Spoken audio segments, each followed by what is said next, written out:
মিরপুরের ৬০ ফিটে পীরের বাগ নামক একটা জায়গায় হিন্দু ধর্মকে অবমাননা করে রানা ফার্মেসি নামক একটা ওষুধের দোকানের বিলবোর্ড থেকে যে সনাতনীদেরকে গোমাংস খাওয়ার আহ্বান জানানো হয়, জঙ্গি প্রোপাগান্ডা সেল এখন ওইটা পরে রাখছে, সেটা নাকি এআই এডিটেড।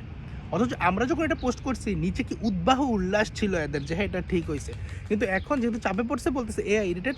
অথচ এটা নিয়ে থানায় জিডি হয়েছে, রানা ফার্মেসির মালিক যে মুসলেকা দিছে, র্যাবের কাছে জানতে চাওয়া হলে র্যাব বলছে যে এটা বেশ কয়েকদিন আগের ঘটনা এবং সে বিলবোর্ডটা নামায় ফেলা হয়েছে। কিন্তু এখন দেখেন, আমি যে ভিডিওটা বানাই বা যে পোস্টটা করি নিচে সোর্স দেওয়ার চেষ্টা করি, সেই সোর্সে ভুল হলে আমি অবশ্যই ভিডিও ডিলিট করে দেবো, এতে আমার কোনো সমস্যা নেই। কিন্তু আপনি কোনো কিছু চেক না করে আইসা বলবেন সোর্স দেন, আমি সেটা রিপ্লাই দিয়ে আপনাকে সোর্স দিব। আপনি ঘরে বৈশা বৈশা গুজব বানাবেন পশ্চিমবঙ্গে কোটি মুসলিম হত্যা হয়েছে নির্বাচনের পরে, সেই ফটোকার্ড আমার কমেন্ট বক্সে দিয়ে মনে করবেন আমি রিপ্লাই দিব। ভাই, আমি যাদের জন্য প্রয়োজন মনে করি তাদের জন্য বানাই, আপনি দেখলে দেখেন, না দেখলে নাই। আপনি গালি দেন, যা ইচ্ছা তা করেন। আপনি যদি একটা দেয়ালকে জোরে জোরে ধাক্কান, দেয়াল সরে জানা, ওপরের দিকে থুতু মারলে থুতু নিজের গায়ে আইসা পড়ে। যাই হোক, এখন দেখেন এই যে ঘটনাটাকে নিয়ে কয়েকজন বেশ ভালো ভালো কয়েকটা গুজব দিছে যে হিন্দুরা গরু না খাইলে ভারত কেন বিফ এক্সপোর্ট করে। দ্বিতীয়ত হলো, অনেক হিন্দু তো দেখছি গরুর মাংস খায়, এটা খুবই কল্পনাপ্রসূত মন গড়া একটা যুক্তি। আরেকটা যুক্তি হলো যে হিন্দুরা নাকি বলছে যে ধর্ম যার যার উৎসব সবার।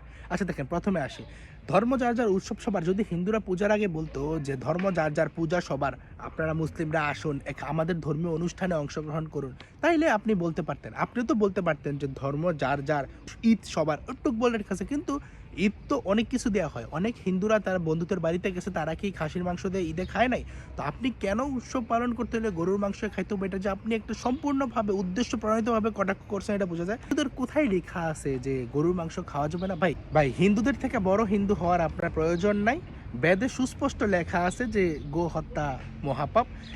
এখন ধরেন, বেদে কোথায় লেখা আছে প্রয়োজন নাই, সে খাবে না, কিন্তু আপনি জোর করে দাওয়াত দেওয়ার কে?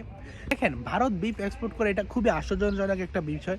তো যে কেউ চাইলে, ভারত নাকি এশিয়ায় দ্বিতীয় এবং বিশ্বের চতুর্থ বিফ এক্সপোর্টকারী, তো এটা নিয়ে অনেকে গুগলে সার্চ করতে পারে। কিন্তু না, এই দেশের আপনার একটা ইয়াং জেনারেশন থেকে শুরু করে অনেক বড় বড় চিন্তক সহ বৈশা গেছে এটা ভারত নাকি বিফ এক্সপোর্ট করে। এখন হ্যাঁ ঠিক আছে, বিফ এক্সপোর্ট করে দেখলাম। এখন আমি যেটা বিভিন্ন আর্টিকেল থেকে পাইলাম, যেটা গুগল থেকে পাইলাম, বিভিন্ন সোর্স থেকে পাইলাম, যে ভারত যে বিফ এক্সপোর্ট করে সেটা হলো কারা বিফ, মানে হলো মিট অফ বাফেলো, মানে যেটা মহিষের যে মাংস। কিন্তু সেখানে ভারতের রাজ্যসভার এক বিবৃতিতে বলা হয়েছে যে সেখানে যেটা ক্যাটল বিফ অর্থাৎ মিট অফ কাউ, সেখানে গাভী বাছুর এগুলা হত্যা করা নিষিদ্ধ এবং এক্সপোর্ট করতে দূর কি বাদ।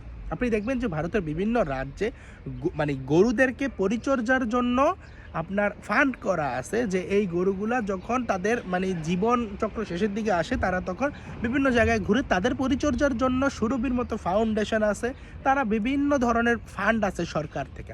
তো এখন ধরেন আমি মাইনে নিলাম যে ভারত যদি বিফ এক্সপোর্টও করে, সেটা তো হিন্দু ধর্মের সাথে সাংঘর্ষিক। এখন আমার ধর্ম কি করবে সেটা তো ভারত ঠিক করে দিবে না।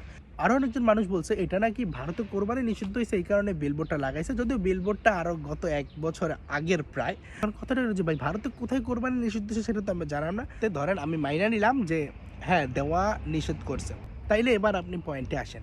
গত 2 দিন আগে সুইজারল্যান্ডে টার্কিশ এক মুসলিম হঠাৎ করে বাসা থেকে বের হয়েছে, যদিও তার সাথে আগে থেকে আইএসআইএস সংশ্লিষ্টতার অভিযোগ ছিল, পুলিশ তাকে নজরদারিতে রাখছিল।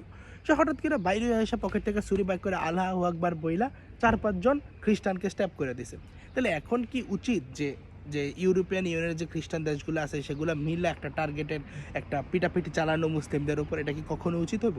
তারা এই ধরনের কমেন্টে কুযুক্তিগুলো দিছে, ওদের লাইফ স্প্যানটা কেমন জানেন? সকালে উঠে ওইটা ফ্রি প্যালেস্তিন একটা হ্যাশট্যাগ দেয়, তারপরে সেভ ইন্ডিয়ান মুসলিম একটা হ্যাশট্যাগ দেয় আইসা, তারপরে আমাদের পোস্টে আইসা টিএমডি মানে টোটাল মালাউন ডেথ হ্যাশট্যাগ দেয়, তারপরে বলে যে ঈদে গরুর মাংস সবার খাইতে হবে, গরুর গোস্ত সবার, তারপরে আবার যায় একটু কান্না করে আরাকানে কেন রোহিঙ্গা মুসলিম মারা হইলো। তো আসলে এদের কথা পাত্তা দিয়া আসলে কোনো ধরনের কনফ্রন্টেশনে জড়ানোর দরকার নাই। করবেন যখন বলে যে জিব্বার মতো আসি, জিব্বার ভিতরে আসি, মায়ের কোলে আসি, তখন ডিবাঙ্ক করবেন। ধন্যবাদ সবাইকে। ভিডিও ভালো লাগলে লাইক কমেন্ট শেয়ার করে পাশে থাকতে পারেন।